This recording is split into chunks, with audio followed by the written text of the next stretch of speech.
Middle east की तपती रेत में जंग की आग और भड़क चुकी है। आसमान में गरजते लड़ाकू विमान, बंदरगाहों के ऊपर उठता काला धुआं और धरती को हिला देने वाले धमाके।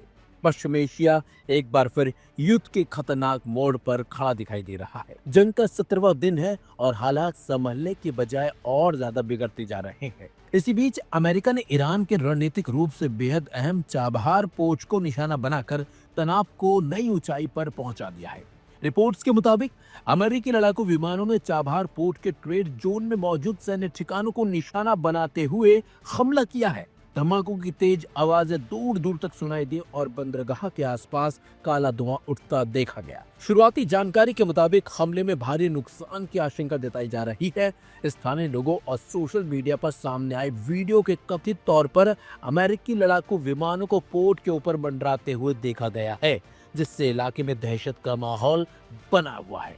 यह हमला ऐसे समय में हुआ जब कुछ ही समय पहले अमेरिका ने ईरान के खर्ग द्वीप को निशाना बनाया था, जिसे ईरान की अर्थव्यवस्था की धड़कन कहा जाता है। तेल निर्यात के लिहाज से बेहद अहम इस द्वीप पर हमले के बाद पहले ही क्षेत्र में तनाव चरम पर था और अब चाबहार पर कार्रवाई ने हालात को और ज्यादा विस्फोटक बना दिया है। दूसरी ओर ईरान ने भी जवाबी कदम उठाते हुए दुनिया के सबसे महत्वपूर्ण समुद्री मार्गों में से एक हुर्मुज जलडमरू मध्य को काफी हद तक बंद कर दिया है। इस कदम से वैश्विक तेल बाजार में हलचल मच गई है, क्योंकि दुनिया के करीब 5वें हिस्से का तेल इसी समुद्री रास्ते से गुजरता है।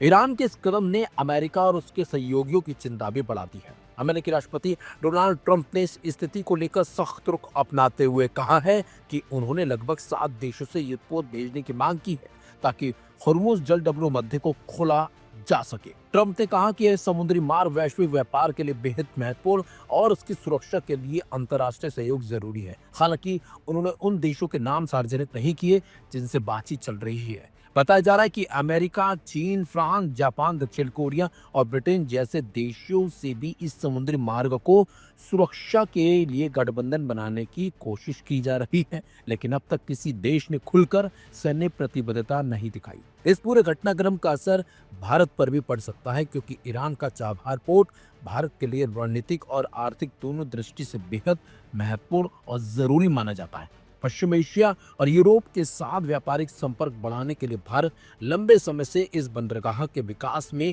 निवेश करता रहा है। मिडिल ईस्ट में बढ़ते इस टकराव ने दुनिया की धड़कनें तेज कर दी हैं। सवाल यही है कि यह टकराव सीमित रहेगा या फिर आने वाले दिनों में यह संघर्ष पूरे क्षेत्र को एक बड़े युद्ध की आग में झोंक देगा।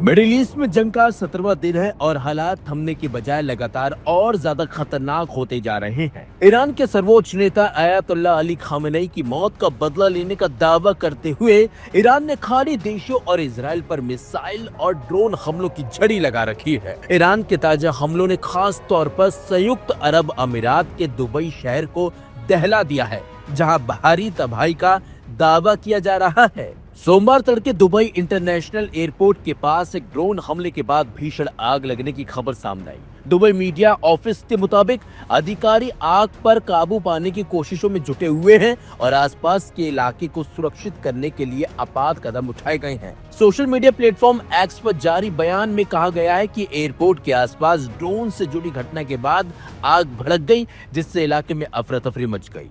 यह हमला उस चेतावनी के कुछ घंटों बाद हुआ जब ईरान के सरकारी टीवी ने दुबई और कतर की राजधानी दोहा के कुछ ठिकानों को निशाना बनाए जाने की आशंका जताई थी। ईरान ने दावा किया था कि इन इलाकों में अमेरिकी सेना के जवान मौजूद हैं और लोगों से तुरंत इन जगहों को खाली करने की अपील भी की गई थी। दरअसल 28 फरवरी को अमेरिका और इजराइल द्वारा ईरान पर किए गए हमलों के बाद से पश्चिम एशिया में भीषण संघर्ष जारी है। इसके जवाब में ईरान ने न केवल इजराइल बल्कि फारस की खाड़ी के आसपास के कई देशों को भी निशाना बनाया है। ईरान का साफ साफ कहना है कि उसके हमले अमेरिकी सैन्य ठिकानों को लक्ष्य बनाकर किए जा रहे हैं, लेकिन कई मामलों में हवाई अड्डों और रिहायशी इलाकों में भी धमाकों की खबरें सामने आई हैं। रविवार को खाली देशों ने अपने ऊपर मिसाइल और ड्रोन हमलों की सूचना दी थी। संयुक्त अरब अमीरात, बहरीन, सऊदी अरब, कतर और ओमान पर अब तक सैकड़ों मिसाइल और ड्रोन दागे जा चुके हैं। हालांकि इन देशों की एयर डिफेंस प्रणाली ने अधिकांश हमलों को नाकाम करने का दावा किया है, लेकिन फिर भी नुकसान और दहशत का माहौल बना हुआ है। इस युद्ध का असर वैश्विक स्तर पर दिखाई दे रहा है। क्षेत्र में विमान सेवाएं बुरी तरह से प्रभावित हुई है और कई अंतर्राष्ट्रीय उड़ानों का रूट बदला गया है और तेल निर्यात में बाधा आने से दुनिया भर में ईंधन की कीमतों में बढ़ोतरी देखी जा रही है। युद्ध के मानवीय परिणाम भी गंभीर होते जा रहे हैं। अंतर्राष्ट्रीय रेड क्रॉस समिति के मुताबिक ईरान में अब तक 1300 से ज्यादा लोगों की मौत हो चुकी है, जिनमें 223 महिलाएं और 202 बच्चे शामिल हैं। वहीं इजराइल में ईरानी मिसाइल हमलों में कम से कम 12 लोगों की मौत की बात सामने आई है और कई अन्य लोग घायल हुए हैं। इसके अलावा इस संघर्ष में अमेरिका के कम से कम 13 सैनिकों के भी मारे जाने की खबर है। लेबनान में भी हालात बदतर होते जा रहे हैं। इजराइल द्वारा ईरान समर्थित हिजबुल्लाह के खिलाफ किए गए हमलों में 800 से ज्यादा लोगों के मारे जाने की खबर है। वहीं 8,50,000 लोग अपने घरों को छोड़ने को मजबूर हो चुके हैं।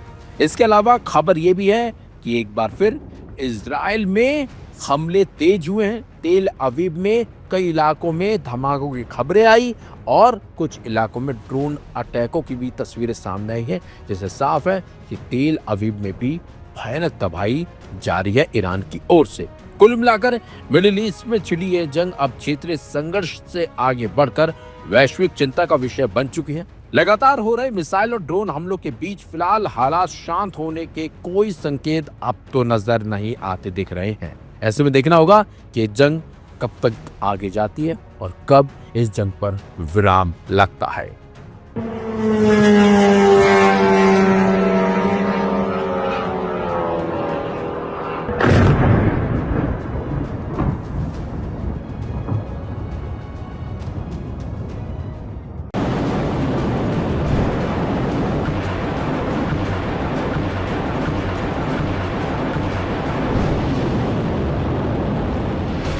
ईरान ने आखिरकार इजराइल पर ताबड़तोड़ मिसाइलें बरसाना शुरू कर दी हैं और अब उसने निकाल लिया है सबसे खतरनाक डांसिंग मछली या जो भी कहें इसे, जिसका नाम है सेजिल 2।